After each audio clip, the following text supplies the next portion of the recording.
Welcome to the Kill Shot Podcast. I'm Ben Jenkins, founder, CEO, and I guess I design stuff here. Warstick. Introducing two Warstick investors, actually. First time, awesome, which I'm super stoked and proud of. Jake Mangum, Brock Holt.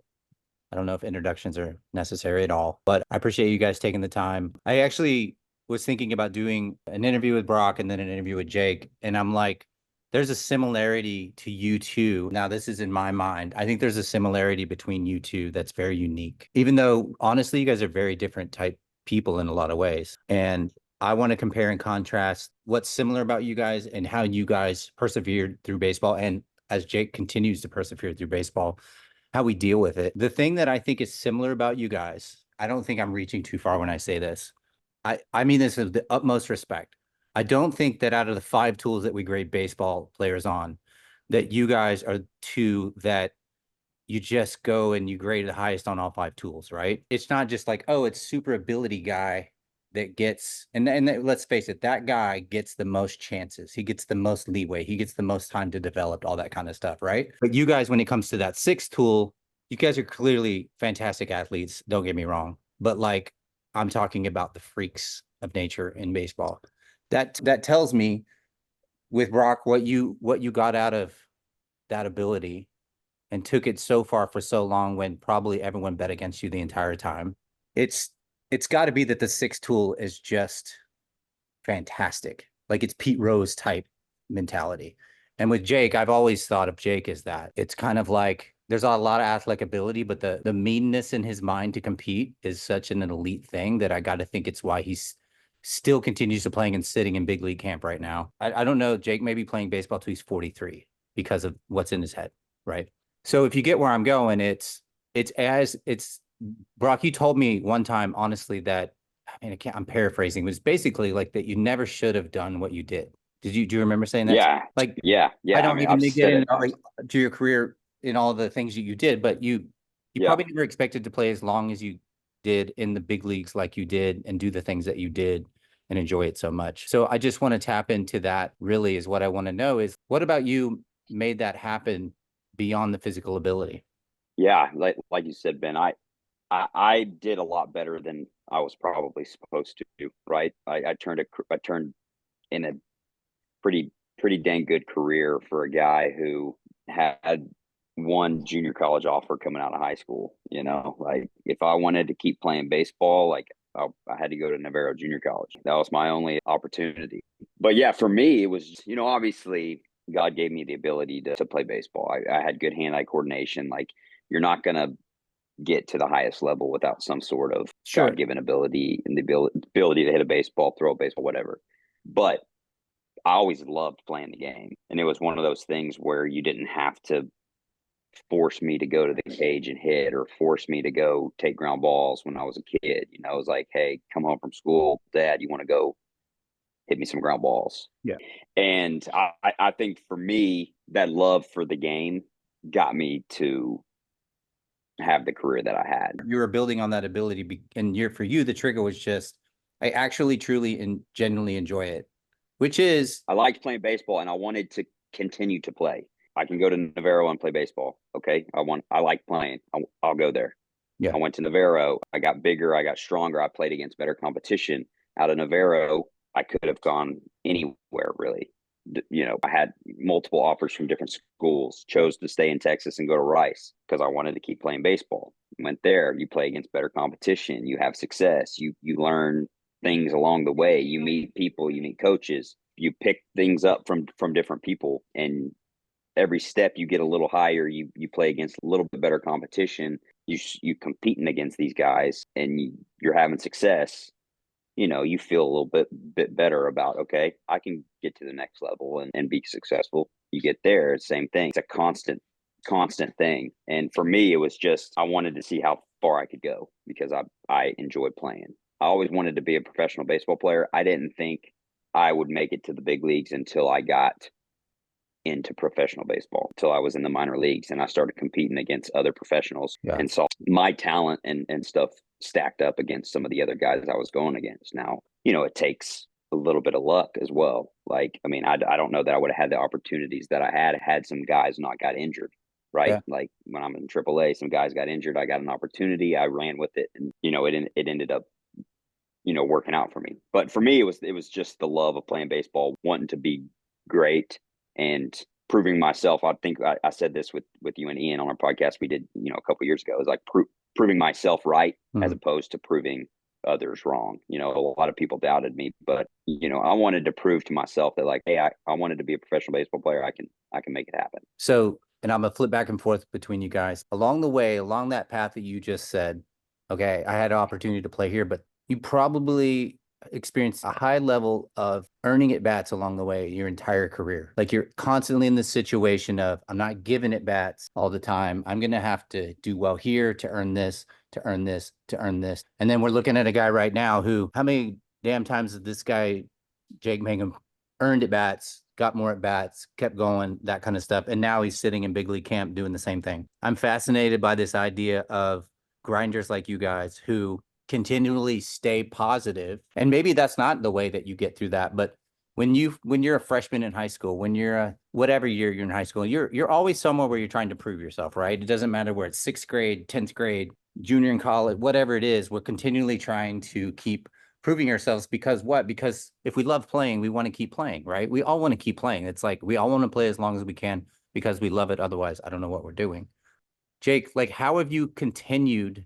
I mean, you've told me all kinds of stories about your career, even going back to high school. What is it about you that is okay when being a situation like, cool, you're gonna give me at bats and give me a chance to show you that I can do it and I gotta earn it? Like what is it about you that allows you to be okay with continuing to be in that situation? Like, is it positivity? Is it something else? Is it a chip on your shoulder? How do you continue to do that, brother? Because I mean, I'm not saying I've ever given up on you, but you fascinate me when it comes to this, right? This relentlessness to continue to prove yourself. I actually had great opportunities out of high school. Being able to go to Mississippi State as a freshman, that was a huge blessing. But when I got there, I realized that we were pretty loaded in the outfield. Man, all I did was take it one day at a time and kind of chipped my way into the lineup as a freshman.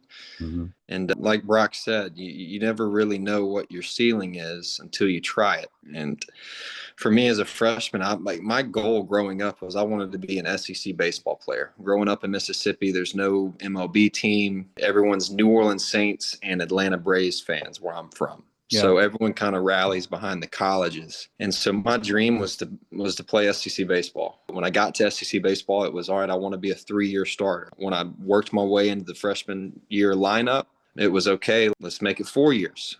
After a good freshman year, which was arguably my best year, it was okay, if I can do that here, let's go try it in the Cape. Instead of going to play summer ball in Virginia, I went to the Cape Cod League, was a Cape Cod All-Star back-to-back years there, kept putting up good numbers at Mississippi State. And then somewhere along the line, it changed to, I can do this professionally. Let's go do that. Yeah. The draft situation in college upset me for sure, but came back my senior year, got drafted by the Mets, and then COVID hit my first full season.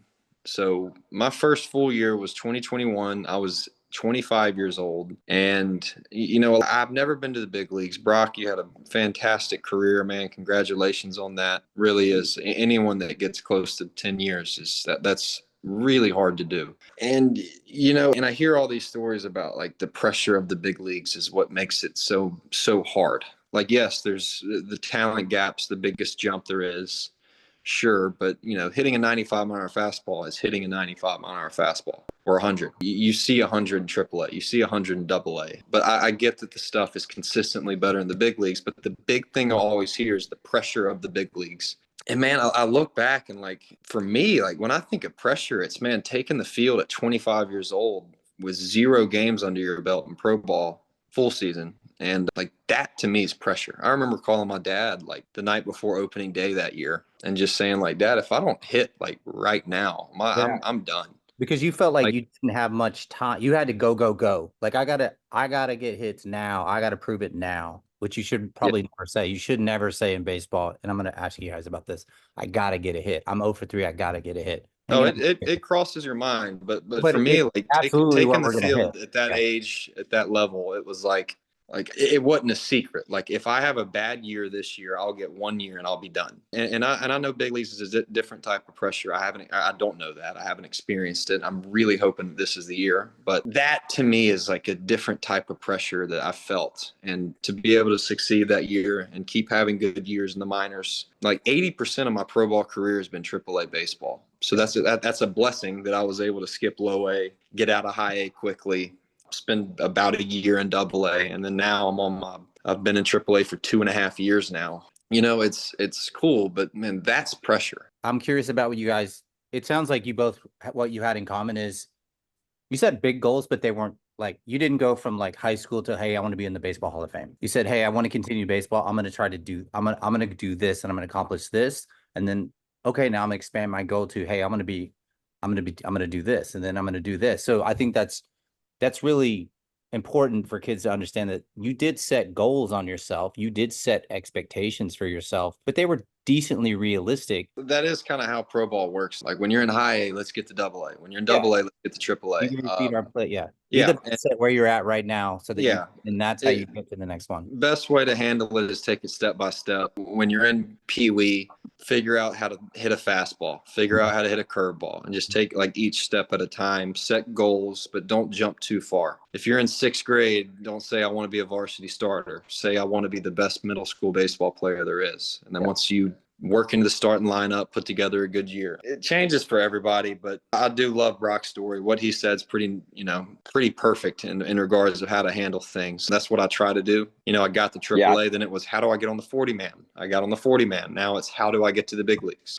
So it really is step by step. It's almost like low-hanging fruit. Like if you're working up a mountain, find somewhere you want to go to, get there, then find somewhere else. It's just checkpoints along the way. But checkpoints versus like, how do I go from here to the top in one step? Like that's where we're going to fail. Yeah. And in the game of baseball, I mean, that's baseball in general, right? It's like you can't go from point A to point Z, right? There's checkpoints along the way in the game of baseball, and it's not easy, you know? So it's like finding, like Jake said, those small wins. You know, you play baseball every day. You know, if you're lucky enough to get into professional baseball minor leagues, you play every single day, and every day it's a new game.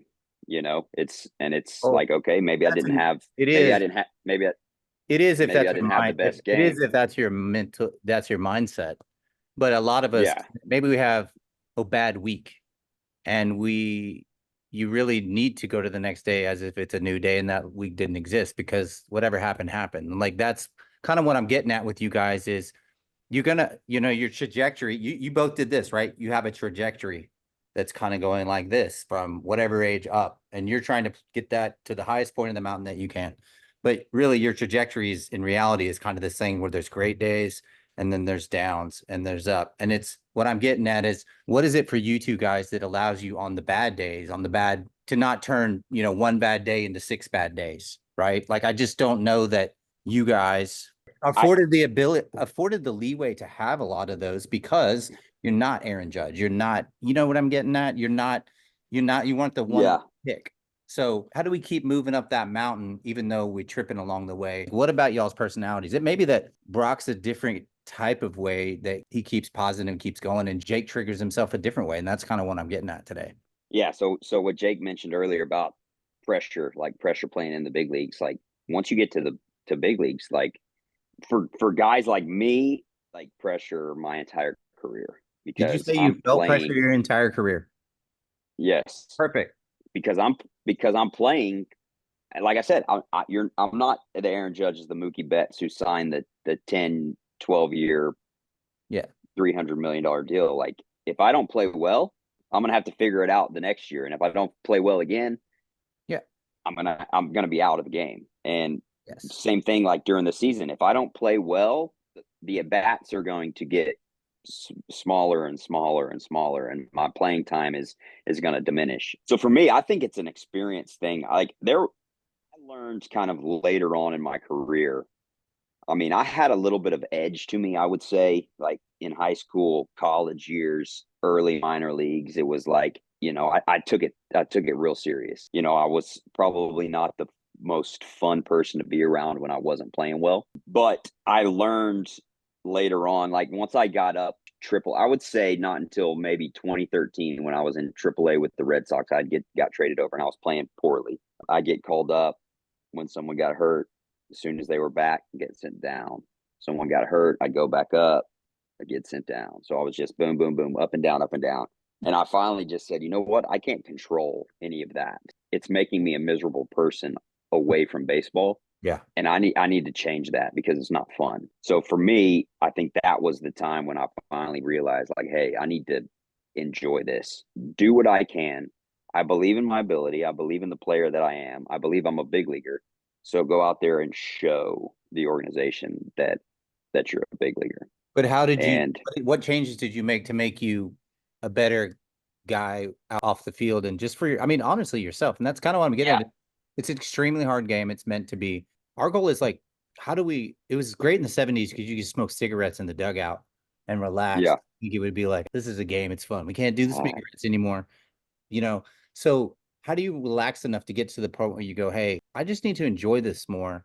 What is it you did and what are the changes that you made that I'm assuming what happened then is it freed you up to play with a little bit more joy and a little bit, which is what we need to be doing. Like it just freed you up. yeah. You need to release yourself from the pressure of I can't control the results. I'm going to just focus on my process is probably what you're Yeah. probably saying. Yeah, it's like, why am I angry about, not getting the opportunity that I feel like I deserve? For me, it was positive self-talk. It was like you said, trying to find, telling myself that, hey, listen, like you're in AAA, you're not in the big leagues where you want to be, but you're still playing baseball and getting paid to do it. And it's fun. Like this is a game that you've played your entire life and it's supposed to be fun. Yeah. So go out there and enjoy it. Like whatever time you have left putting on the uniform, enjoy every second of it and be a good teammate. Try and put together good at bats. If you aren't swinging it well, try and move a runner, try and do something. Take the little positives, the little wins out of every game and build off of those. Yeah. And for me, like you said, it freed me up and I started to really enjoy playing baseball. And then it's funny how that works. Like you're like, man, I'm playing free. I'm loose. I'm not thinking about anything. I'm trusting what my eyes are telling me and you play better. I was the up and down guy in 13. In 14, went back to AAA, started, and then I got called up maybe a week or two into the season. And then I was in the big leagues from that point on, So for me, it was just flipping the switch like, hey, make this fun because it's supposed to be, and it is, Without that gratitude shirt I gave you in 2014, probably the career doesn't happen. I'm joking about the gratitude shirt, but like I feel like gratitude, you had a nice sense of gratitude. I get to do this. I get to play. I'm going to play it like a game. And for you, that was the trigger that allowed you to play more free and to really just, I think that probably means more often in the box, you're able to just recall all the training that you do and just let it happen versus like focusing on, I got to do this, I got to do that. I'm just like, nah, that trigger for you was like a sense of gratitude and finding the joy in doing it and reminding yourself the little wins are actually fantastic and they're going to get me a long way. Yeah, I think so. And also like whenever you get in a minor league ball, it turns into kind of a selfish game, because you're worried about yourself, try to flip that a little bit. Like, hey, college baseball was so much fun because we were playing a team. We were trying to win. We were rooting for each other. We were boys, and then you get into minor league and it's like, as long as I go 2 for 4, Yeah. it doesn't matter. And you may find yourself rooting against other people, even though you don't want to be doing that. Yeah. And you don't want to do that. So that was another thing for me is just like, let's flip the switch. Let's be a good teammate and let's have fun with the guy. Yeah. And it makes all the sense in the world knowing you now because I can't even imagine an unfun Brock Holt. And that's who I am. What's the right? point that's in who that? I am. Yeah, it's deep down. I was, that's who I've always been. It's just you let that pressure build and that stress build, and you turn into someone that you're not, and then obviously your play is going to reflect that. So for me, that was a big part of it too. That's awesome. All right, Jake, your turn. What are your thoughts about all of that? Yes, I mean, like I said, been in AAA for 2.5 years. So obviously, when you play well in AAA, you always think that it's like your turn to get called up. And so I've definitely battled with some days where I was really frustrated. But one thing that good Lord blessed me with was whenever the game starts, I'm able to flush everything outside of baseball. I feel like I do a really good job of like every night when the game starts, no matter what's going on, I'm fully invested and fully present in the moment of I got a job to do. So that's the biggest thing I'd say that's really helped me in my pro career. Did you just say you are able to stop a game, flush it, and just go be a guy, a person, a human guy, and like let the how good or bad, like you're able to move to the next day and reduce that No, frustration? I'm saying if I'm having a bad day when that game starts that night, I'm able to flush whatever's going on and like be present at that game Yeah. and give it my all. Yeah. I'm not someone that's going to wow you during BP. I'm not someone that's going to wow you during in and out. Like my high school coach actually, I think described it well as my type of game is I'm not someone, if you come watch our game one time, I'm not going to really wow you. But if you come watch for over the course of a year, course of a month, whatever that may be, a large sample size, that's whenever I start standing out. And that to me is just being consistent. And the good Lord blessed me with the ability to flush whatever's going on in my life and to be present at that game. Last year was a big challenge for me. I had a great year in AAA, never got the call. But I was excited about how I handled the bad days. I still was able to go out there and put together a good night for the team to help win a ball game. But man, on my bad days, dude, I always go back to the Word. I read the Bible. That's Okay. where I can always kind of I recenter was going to myself. ask you how do you flush a bad day? Like this is trying to get really specific. Like I That's want it, man. like for you, that's that. Like that gives you that perspective. That's like, hey, this baseball isn't as important as the bigger picture. Yes, and that's where I go. On I need to do a better job of going on the good days, but on the bad days, that's where I go. Man, it's this game will eat you up. And what Brock just said is kind of what I'm going into this year with the thought process of. This spring, I've done the best job of my career of just going in, having fun. And I've had bad days this spring so far where I wasn't in a great mood, but you're with these teammates and coaches every single day. So like it's hard to be the same guy for a 200-day span. Yeah. But this is so far I've been trying to do a better job of that. And this year is going to be a huge challenge for me. Being first year 40-man guy, there's a chance that I'm up down all year, up down, up down, up down. Yep. There's a chance I'm down the whole year. There's a chance I'm up the whole year. Like you just don't know. You can only control No. it back. And man, I am going to absolutely dominate the every day of this.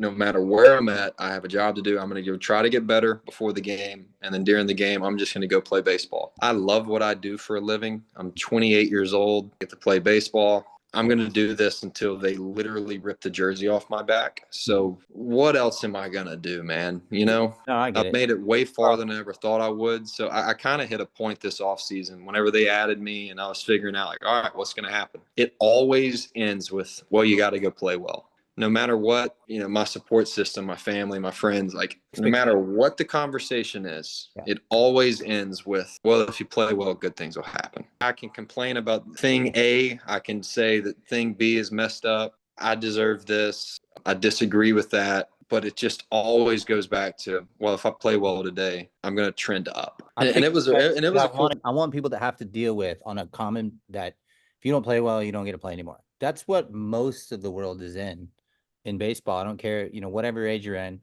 you're more in that situation. But I think what happens a lot is that we tell ourselves, we actually, like, that, but in a way it does no good to dwell on that fact. Like if you sit around going, man, if I gotta do this, I gotta do that. That's really the opposite of playing loose and free. So I'm trying to get with you guys as guys that are in that situation all the time, man. It's like, what is it you guys do to keep yourself going to where that's there? I get it. I gotta play well to keep playing. Well, you gotta go up there and hit the fastball.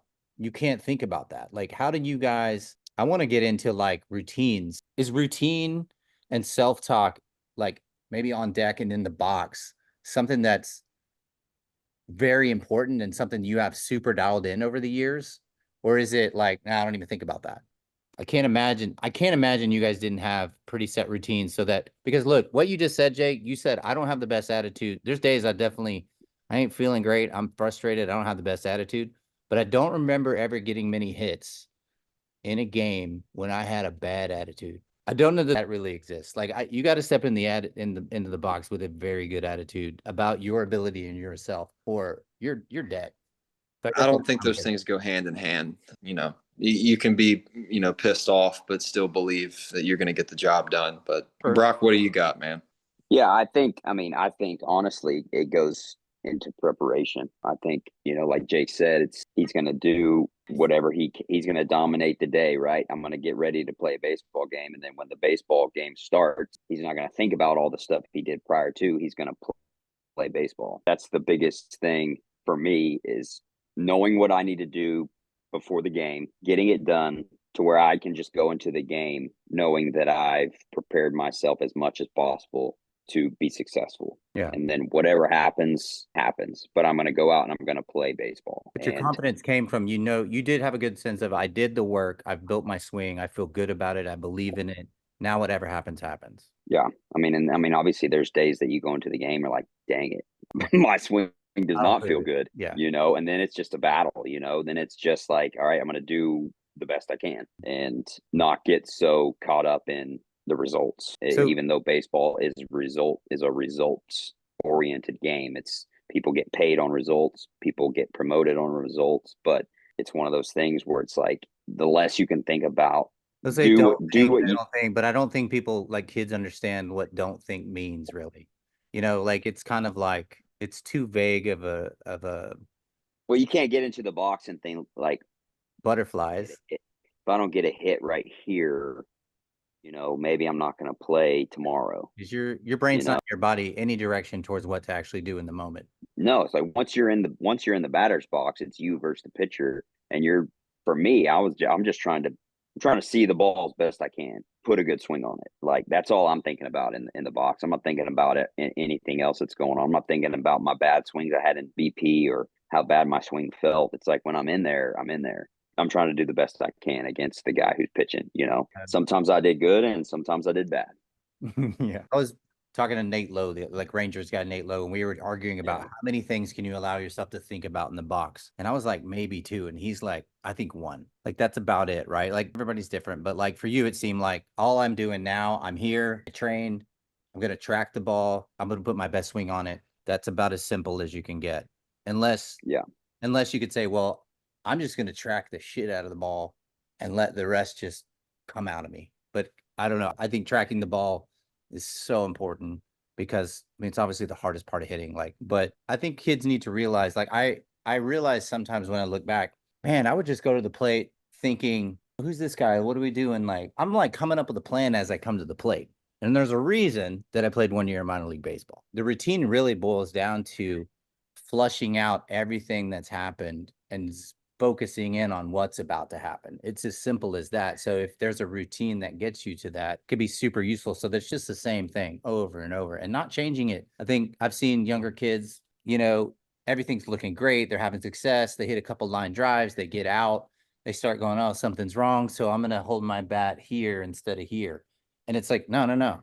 You've already built this thing. Don't change. Just let what's going to happen and trust what you're doing. So, Jake, what about you? Like, what are you thinking about? How much are you thinking and not thinking when you're in the box? And does it change a lot or is it very consistent? It's pretty consistent. I get in the box, I look fastball. I'm looking at the pitcher. I'm saying he's going to throw a fastball, and I have belief that when I swing, I'm going to square it up. That's it. That really is it. Every at bat of my entire life. For kids, first and foremost, fall in love with the game. If you don't love the game, the work's going to be harder to do, and you're not going to want to do it. If you want to have, self-talk is great, but if you don't work, then you're just lying to yourself, and you'll know if you're lying to yourself. Whenever I went all in on baseball, it was great because I could totally focus on baseball, but I loved baseball. So the work was easy.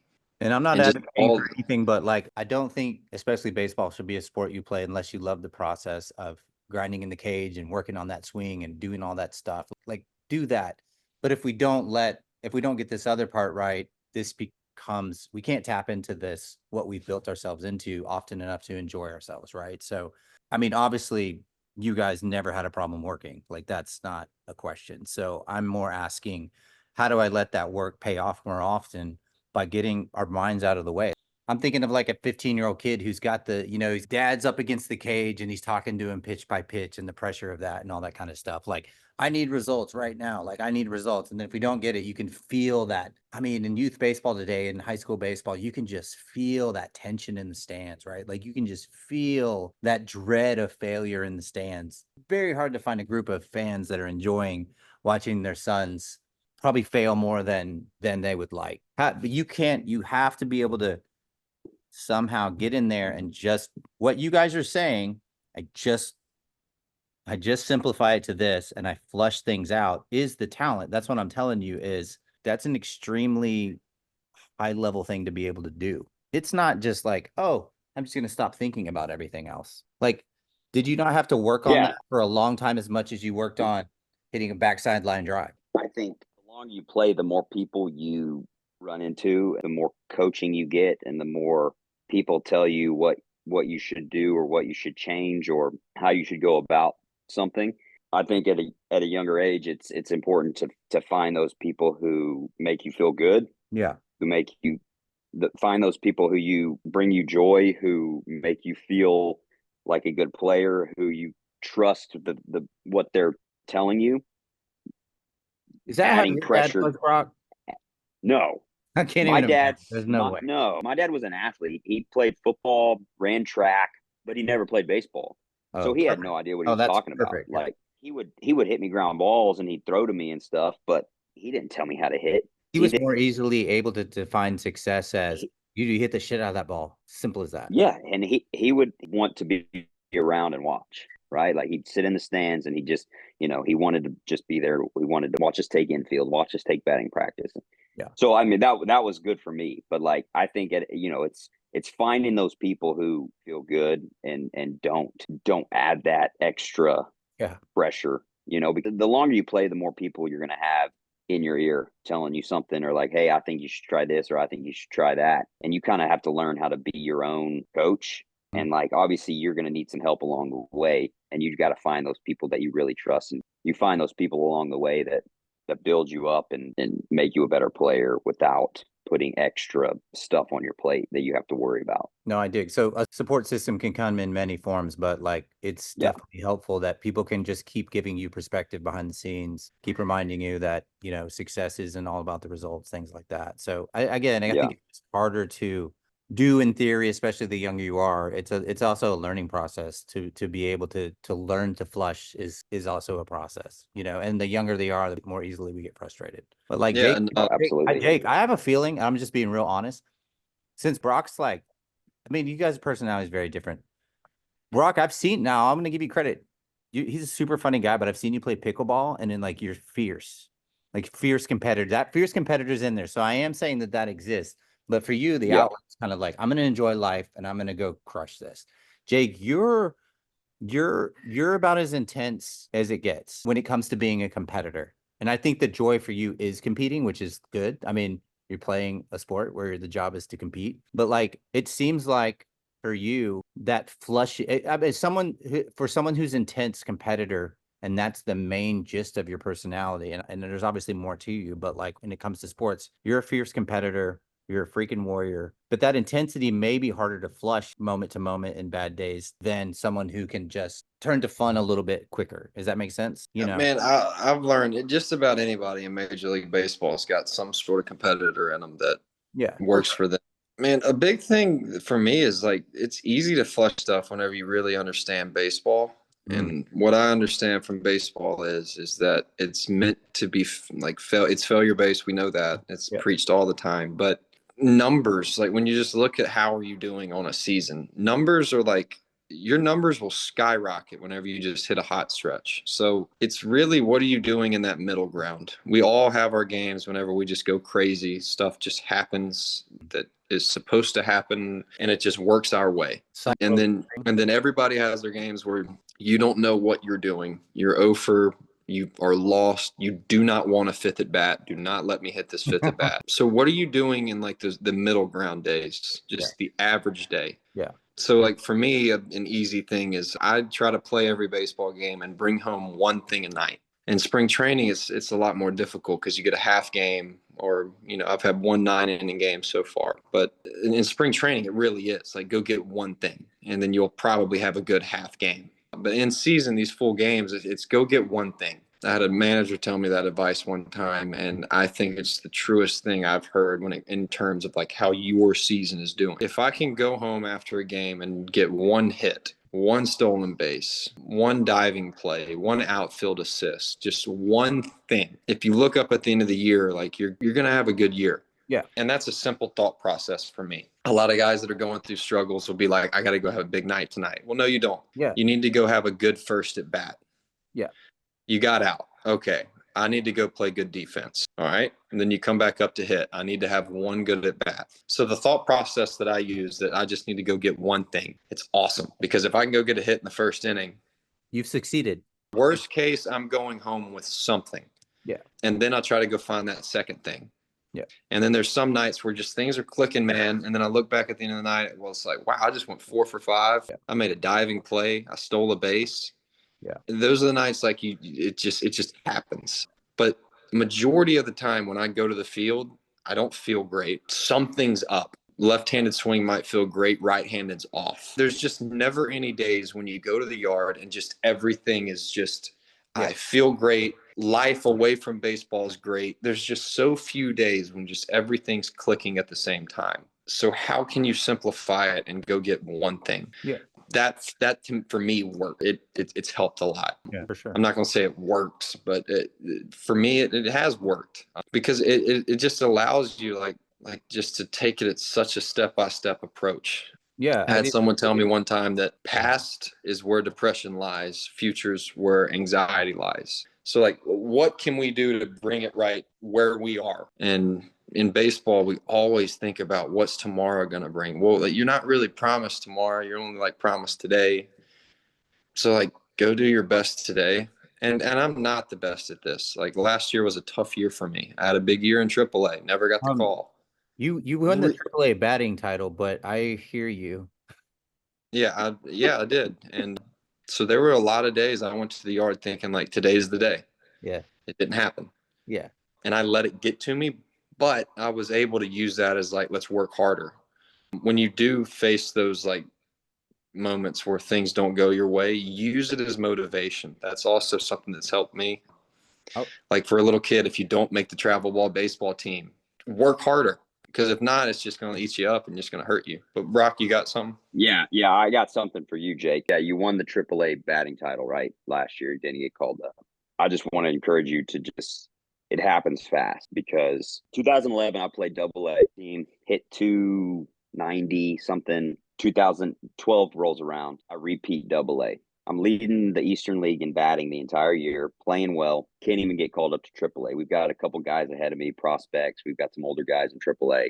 And I was in AA until August. I get called up to AAA like first week of August. And I'm like, oh, this is great. You know, finally got to move up. And I just went off AAA for 22 games. And then I got a September call up in 2012. So I went to the point where I was like repeating AA, second year, leading the league in hitting, not moving, not thinking I was going to get called up. And I was telling myself, like, I don't want to do this anymore. Like, if I can't even get, if I can't lead the league in hitting and get a promotion, what am I even doing, And then boom, 25 days later, I'm in the big league. So my advice to you, man, is just encourage you to keep doing what you're doing because it happens fast. You're going to be like, it's never going to happen. And then the next day, all that work that you've put in it's going to come to fruition, man. And you're going to be a big leaguer, So how sweeter it's going to be that it was hard. What I'm constantly seeing, looking around, Brock, thank you for that advice, dude.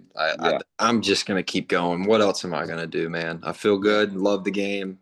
What else am I going to do in life right now? I look around, man, there's a lot of guys that have great years that aren't called up. So I hate the idea of like if I ever do get the call, being a guy that's like, well, everyone doubted me. Like, not really, man. Like, I've been really blessed the whole way through. Mm-hmm. So like, I don't ever want it to like, if I do get called up, I don't want to be like, man, like the journey, it was so much harder for me than it was for other people. Like, there is without a doubt someone out there that had a harder story than me, and there's without a doubt someone that had an easier story than me. Mm-hmm. So like, I've made it so much farther than I ever thought I would. Like, I wanted to be an SEC starting baseball player. Everything after that's just been just house money, man. Just like, do I think my year last year warranted a call up? Sure. There's been guys that haven't done what I've done that has gotten called up. There's been guys that had crazier years that didn't get called up. What I'm trying to say is like,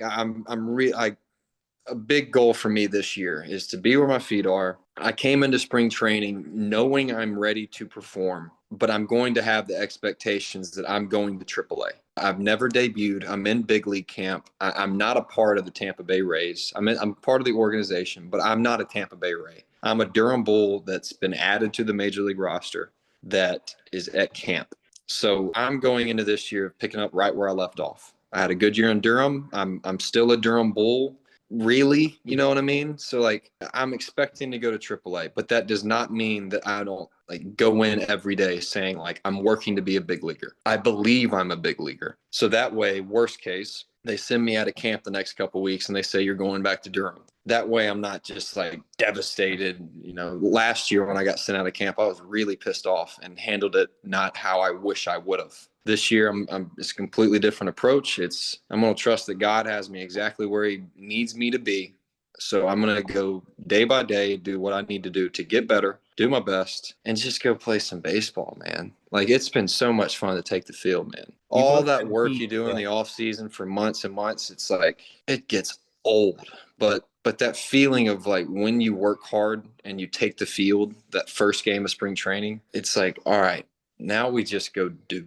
Like we just do it. It's been really cool to feel that again. It's something that like around New Year's every year, it's like that's when it's like, all right, we got to go. We got to go. But that like October to New Year's, I'm always like, all right, I'm kind of happy to be home. Let's work on some stuff. But it's been really cool to feel that, and just thankful to have another year of that, man, because there's a lot of free agents right now in the pro baseball that had good years that don't have jobs. They keep shrinking the minor leagues like more and more. So a lot of good baseball players that don't have jobs right now. So just to be on a 40-man roster is a huge blessing. So I'm not going to, say the whole woe is me stuff this year. I'm going to try. Well, There's going to be days where that's I'm like, woe inspiring is me. part, Jake. But, I mean, that's, but I say all of this is attitude. All this is like, you guys both said it. There's really only one thing to do. Well, there's multiple, but the one positive way forward is one step at a time, one small thing at a time, finding small wins out of everything. I mean, finding barrels is the love. Like the love of finding barrels always feels good. I know that 200 days of baseball cannot feel good, but it sure feels good when you find a barrel, and that keeps us coming back the next day. So when we're up at the plate, that's all we're trying to do.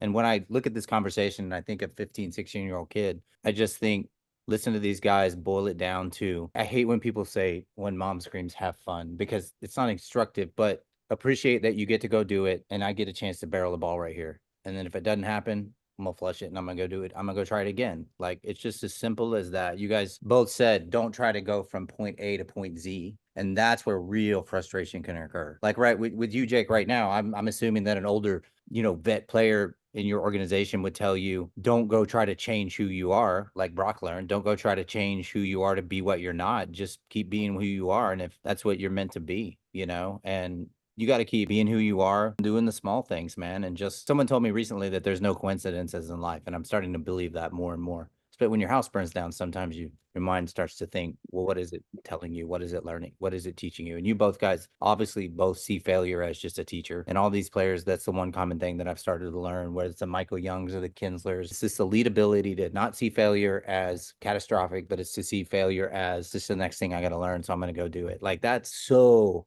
key. And like, Yeah. where you do that, it's just such a blessing if you can get your mind to that point. So I actually kind of have this thing where I just hope it upon every baseball player I meet, because I know it's the key to enjoying this shit for as long as you can. That's it, Well, and knowing that if baseball is what you choose to do, you're It's going to fail. yeah, It's inevitable. yeah, You're going to fail a lot more than you succeed. yeah. And I think going into that, knowing it and knowing that it's not the end of the world, like I'm not going to get ahead every time. I'm not going to make the play every time. I'm going to go up there and try to get a hit every time, but it's not going to happen. I'm going to fail a lot. Just knowing that. Yeah. You love baseball. You love playing baseball. That's part of it. Yep. Well, it's dangerous with you guys because I could go like 9 hours on podcast, but I think too, like this was fun. You guys are family, especially now. I want to check in with you guys more often. Yeah, dude, I'm happy to hop on here whenever y'all want. Brock, Yeah, it was like, a pleasure to get to know you on this Yeah. heck Thank of a you, man. career, dude. Congratulations. Like, I think the average Thank you. service time now is like pushing to be south of 3 years. So, man, congrats on that. I'm learning firsthand that to break in it's a very difficult thing to do, and sticking is a whole nother thing to do. So I appreciate the advice, and man, it's You a got it, pleasure man. for real. Absolutely, man. You got another guy in your corner, dude. Just know that. yeah. There you go. All right, man. Well, we'll see you guys soon, man. Can't see you soon enough, but I appreciate you guys for taking the time again, man. We'll see Yeah. you. Thanks so much, Ben. All right, man. Yeah. Peace out. See y'all.